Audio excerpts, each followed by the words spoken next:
ஆறிலே மூலா நிலத்திலே ஐந்து எழுத்து மதிலே அடியிலே முடியிலே துடியிலே இடையிலே அறியாத அறிவுதனிலே கேதார வடகலையிலே இசையிலே அசையிலே இட்டாத வட்டமதிலே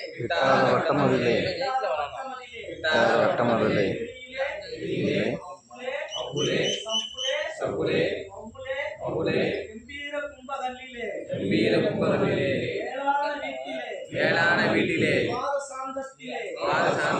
விளங்கும் அக்னி நதியிலே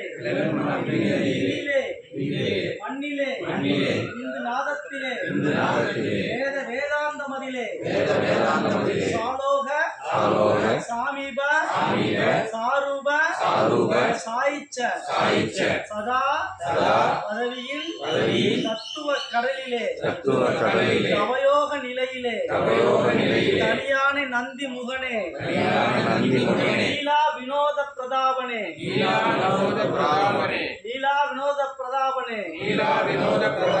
மனம் குடிகொண்ட கற்பகத்தரசனே ஸ்ரீ குரு கணநாதனே. கணபதியோட மூல மந்திரம் இதுதான். நிலத்துக்கு அதிபதி மகாலட்சுமின்னு சொல்றாங்க. நிலமகள் தான்.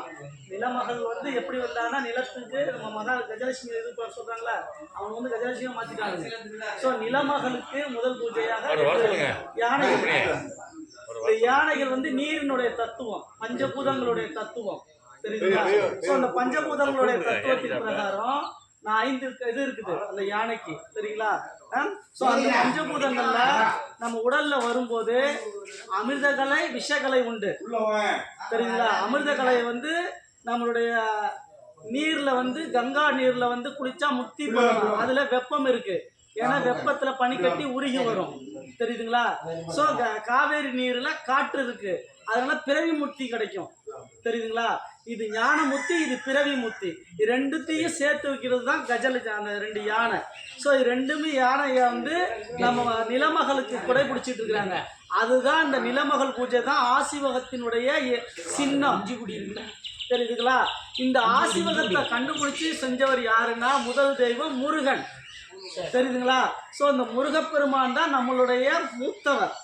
ஆசிவகத்துன்னு முன்னர், அதனாலதான் 5ஆக இருந்தது 6ஆக மாறினது. 5 பஞ்சாட்சரம் பார்த்தீங்களா?